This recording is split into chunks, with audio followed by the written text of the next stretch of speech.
So the crackdown on Iranian citizens has already begun. Um, Iran, not friends with Israel, therefore not friends with the US. The central bank this week decided to move, as its foreign exchange currency, to move from the US dollar to the euro because of US sanctions. As I assume most people following global politics know, there was a nuclear deal to denuclearize Iran, or to keep it denuclearized rather. And then the White House broke that deal, and so now there's tensions between the US and Iran. That means sanctions.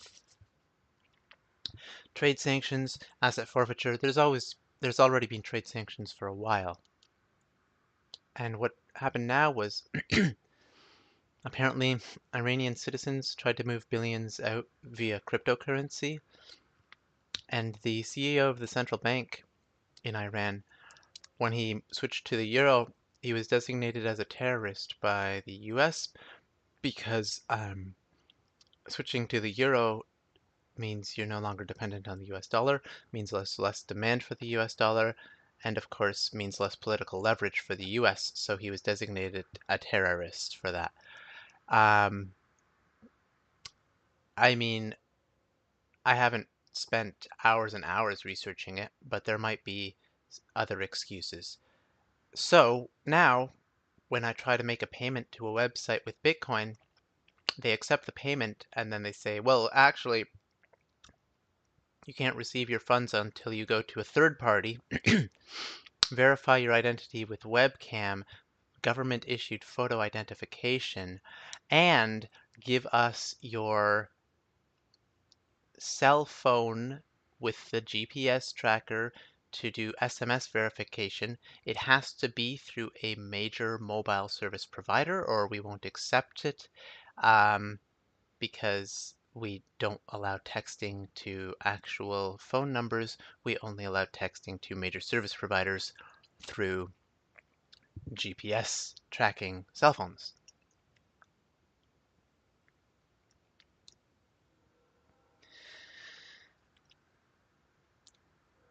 That's annoying because I don't own a phone. I don't trust people with like random people with my address, with my photo identity.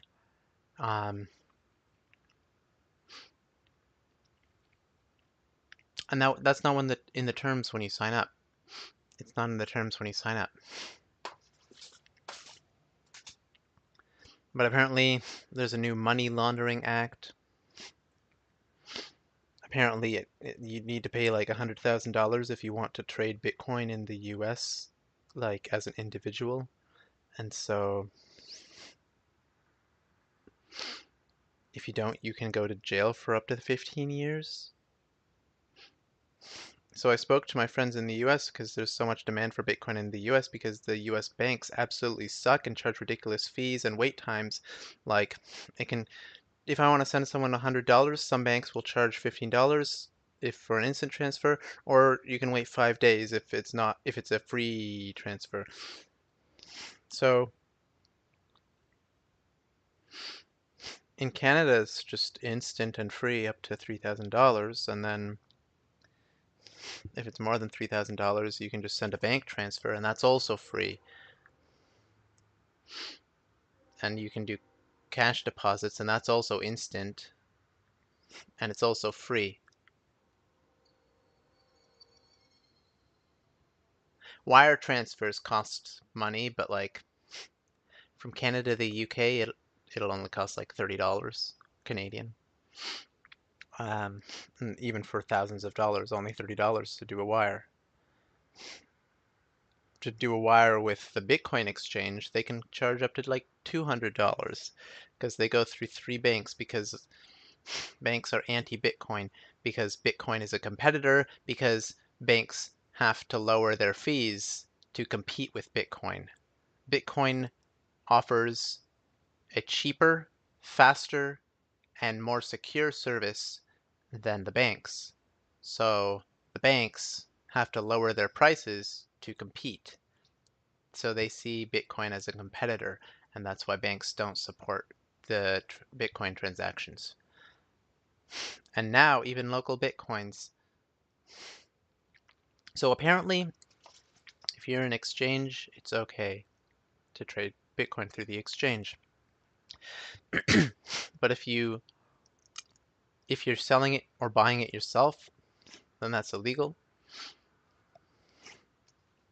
And now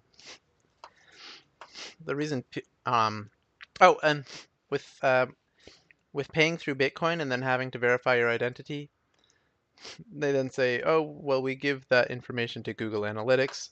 This week, Google started working on drone strikes, AI for drone strikes. They dropped their don't be evil policy out of their policy terms and whatever.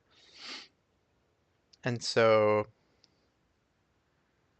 now there's even local Bitcoins where you can go to, it's the safest place to buy Bitcoin, and you can charge your own price, and you only pay a 1% fee, and maybe like a $0.50 fee if you're withdrawing the Bitcoin to your wallet, which is safer. Um, Now they have this, we reserve the right to terminate your account at any moment if we suspect you of, well, what, I'll quote them. Local Bitcoins reserves the right to terminate. Okay, we suspect if you use the services to attempt to engage in, or in connection with fraudulent activity. Okay, fraudulent activity, like banks will flag you for fraudulent activity if you receive more than $10,000 in one day. So if you sell 1 Bitcoin or 1.1 Bitcoin in one day, then you'll get flagged for fraudulent activity because that's more than most people receive per day. Okay. Or money laundering, terrorist financing.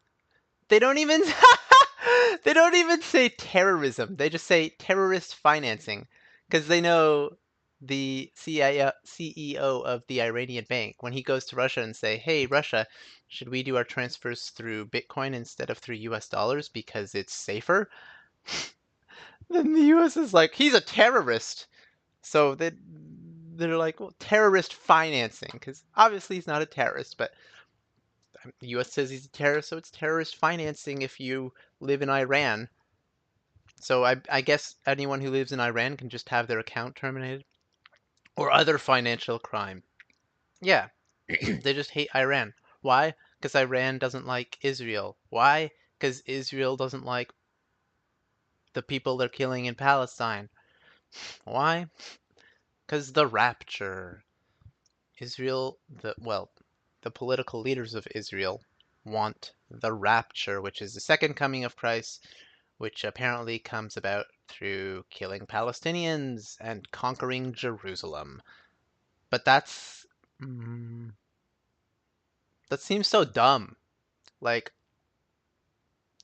even if you kill a bunch of Palestinians and like reclaim the Holy Land, that's not going to revive someone from the dead. All right.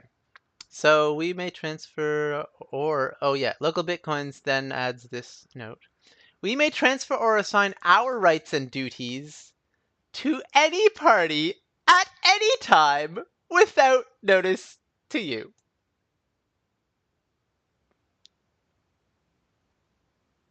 This is a fucking dystopia we live in. This is a fucking dystopia. Oh, and they require the photo ID, of course. Fucking dystopia. Big Brother is watching.